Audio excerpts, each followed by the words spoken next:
Hey YouTube, still keeping one here. I promised everyone that I would give an update today about the situation that I have with Apmex, and if you don't know about that situation, and I might be kind of hard not to at this point, but I'll put the link down to a video I made of the situation I'm speaking of. So how I decided I wanted to do this video was to first state some facts, and then after those facts state my opinion, because there are a lot of different opinions on what has happened here or who's at fault or this or whatnot. So I think that's the form I wanted to take it. So to start, I want to talk about the post office, the United States Post Office, the USPS. Every company, regardless of their size, large companies, very small companies, they normally have a lot of fine print and they have policies, and that's normal, and they're there to protect themselves because every business needs to be protected regardless of its size. So when you're using a company, you may or may not be aware that just by using whatever service or product this company has, that you are agreeing to their terms. So some people may or may not agree with that, but that is pretty much a fact. If you use a company, their fine print probably says that you accept all these terms, whether or not you've read them or not. So to start, if you send a package in the mail, you are taking a risk. And I got this from USPS website, also from the Postmaster General's office. You are actually risking the value of your package if you do not purchase insurance. So if you buy a package, pay for a package, and it's worth $100, let's say, and that package never reaches its destination, whether it's lost, whether it's stolen, whether it's stuck in a, who knows, stuck on the conveyor belt, whatever the case may be. If you did not purchase insurance, the absolute most you can receive in return is the cost that it took to mail that product. And that normally isn't going to happen either. Usually just 100% out of luck in that case. Now, what I have here on the right, you see that's a priority mail box. Now, what makes priority mail different from first class mail or a different type of mail is that it's tracked, and if you'd like, you could have it require a signature when you receive it. As the sender, you can require that. And also it comes standard in its price to mail. It has $50 of insurance. Now, if that item doesn't make it to its destination, you can get up to $50 worth of its value back. But you could also increase the insurance for a fee on that package. Now, if that were to happen, what you would need is some type of proof of the value of what you had inside of it. And then the maximum you could receive is up to the maximum amount of insurance you've paid for. Now, right in front of that mailbox there, that priority mail, there's a Morgan silver dollar. Now, standard insurance from the post office does not cover silver and gold bullion, precious metals. It doesn't. So if that was what was in the priority mail box that was lost, then that was not covered at all. You would lose that 100%. And let's say it was a $50 video game or something, and you had the receipt, they'd give you your $50. But you can send gold and silver bullion and have it covered by the post office. And that is called registered mail. Now, registered mail is a tighter mail service than other mail. So if I want to send $500 worth of silver and gold to someone and I wanted the post office to insure it, I would purchase registered mail and I would insure it at $500, the value of the package. Now, if that didn't arrive, it would be covered for that value. Not if it was normal insurance or priority mail insurance or something like that. Now, that fine print I was talking about earlier, whether or not you know this, the United States Postal Services does not differentiate if a package is lost or stolen.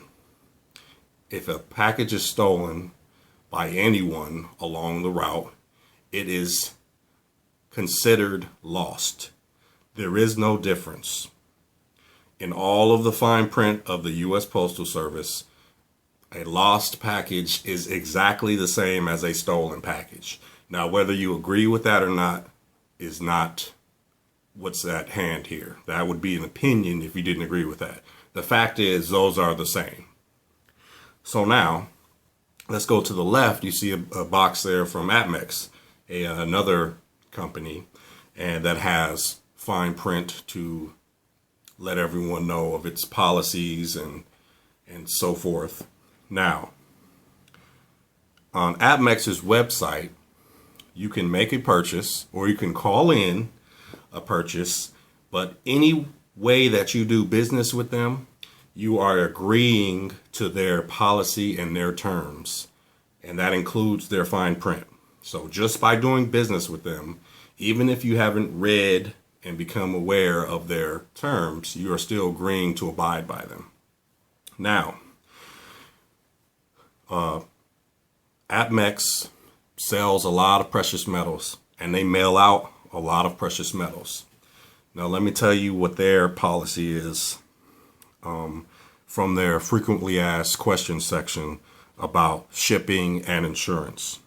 Now, first thing I have here is the question is my package insured while in transit?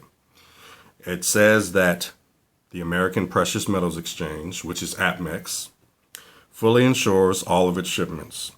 Should anything happen while your package is in transit to you, it will be covered by our insurance policy. So that is a term and a fact and a policy that they abide by. Now, if I go up just a little bit, it also states, though, of course, that if you, the customer that is receiving the order, if you tell someone to sign for your package or give instructions to the post office or do anything outside that changes you signing for the package, if you initiate that, then they do not cover what happens at that point. So you are agreeing that if you were to do that, you release them from their liability. So if you live in an apartment complex, you can't have the front office sign for it, or you can't have a mailboxes, etc. a box and have them sign for it. By doing that, you agreed that you were releasing them from that liability, and you agree to that by making a purchase. So also on there, I'm still on the Apmex website here, and okay, here it is. Now, on the a little bit higher than what I just read before, it's how was my order shipped? It's that section of their policy on their website. It says the American Precious Metals Exchange, Apmex, orders are shipped registered/insured U.S. mail and UPS. Each package is fully insured and may require signature upon delivery. Packages take an average of 1 to 10 business days for delivery. The tracking number will be provided via email to you upon date of shipment. So, their policy is when they send out a package, it would be registered insured mail through the USPS or UPS. And like I said at the beginning of the video, you have to do it that way if you want the post office to insure your package of gold and silver bullion, because otherwise regular insurance won't cover it. And also remember that if you send something without insurance, you have agreed to take that risk if it does not arrive at its destination. So now let's continue with, those are the two facts, the FAQs for Apmex and the post office. Now let's get into specifics, and I'm still staying with the facts here, specifics of my order. I made an order. It was $979.71 exactly. And that order was shipped, and I did not receive that order. Now, normally, if something like that happens, you have to wait a little bit longer to make sure you don't receive it later for whatever reason. Now, after their minimum time to go by, which is 15 days, if you do not receive the package, you can then file a claim with the Postal Service, because registered and insured mail, you cannot make a claim before 15 days goes by from the date it was supposed to arrive, because anything could have happened. It could have gotten delayed, or it could be, stuck in the back of a truck somewhere and not found. So that just gives them an extra amount of time. So after that time period, normally you would make a claim. Now, in my case, my package was not sent from Apmex in registered insured mail. They had decided to send my package in first class mail, and first class mail does not cover any insurance purpose of any type of package. So without just regular first class mail with no insurance means that you do not get any recourse if that package would be lost or stolen or delayed or whatever. Any recourse more than the cost to ship that package. So against Apmex's own policy, they shipped me a first class package as opposed to a registered insured package. So that is the first fact in this specific case. Secondary, if you remember, I told you about their policy that if anything happens in transit, they will cover it. Anything being the key word there. Now, where it gets dicey is that transit could mean a number of things. It normally means until it's marked delivered. So for all intents and purpose, I'm going to say they cover anything until it's marked delivered. Now, in my case, even though I didn't receive my package, it was marked delivered by the postal carrier. And I have a copy of that tracking number and delivery notice that I got from online. Now, at that point, and most likely, and even I agree with this, that would be enough to show that it was covered while it was in transit. And I even agree with that. So this is now where I'm going to break off from the facts and to tell you my opinions and what I've done and what Apmex has done up to this point. Now, I totally agree with the fact that Apmex did not allow me to file a claim because my delivery was showed as delivered. And I agree with that. I'm a reasonable person, I think. So what I then did was I started my own investigation into the happenings of my package. So I did multiple trips to the post office.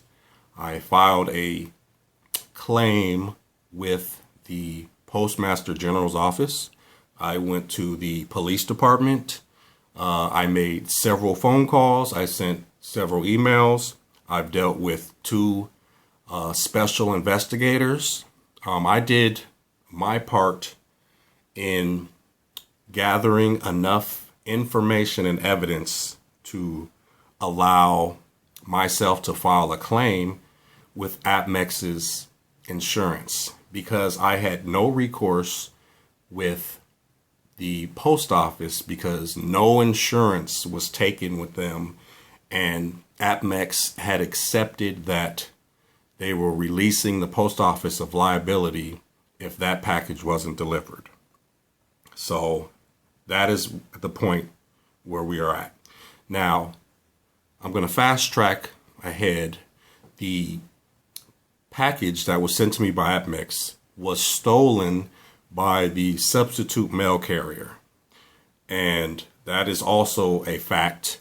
And in saying that, also jumping ahead, that is the official position. The official position of the Postmaster General's special investigation is that I did not receive my package. As official as you can get. It's not me talking. It's not me making a video saying, this is what I think. That is the absolute official position of the USPS. Now, I gathered plenty of information, including false stories, lies, with the help of the special investigator. And every time I learned of any new facts in the case, I would then call Apmex and give them whatever information I had. And it was always done in the same day that I received that information. It was never the next day. It was never the next morning. And it was actually within a half hour. I said the same day, but it was actually very quickly. It went from one phone call to the next, or one interview to calling them, back to back. There was no gap. Now, when I thought that I gave them enough information, that's still my opinion now, to open a claim, including the special investigator's contact information, name, phone number, email address, and his investigation and what he's uncovered up to this point, which includes the high possibility that I did not receive my package at this point, because it's very early still. That was still not enough for Apmex to allow me to file a claim. So I continued to do more and more investigating, and when I finally got through to someone that I thought would help and wanted to do a claim, they actually did not want to help. I was telling them I was working with a second special investigator, and that more information was coming, and they were reluctant. They didn't even want his name, his email, his phone. They didn't want anything about it, even though I said, I'm going to give you this anyway. So I gave that information, and I was told that they would be contacting that person. Now, keep in mind, I already know what he's going to say. He's going to say the same thing he said to me.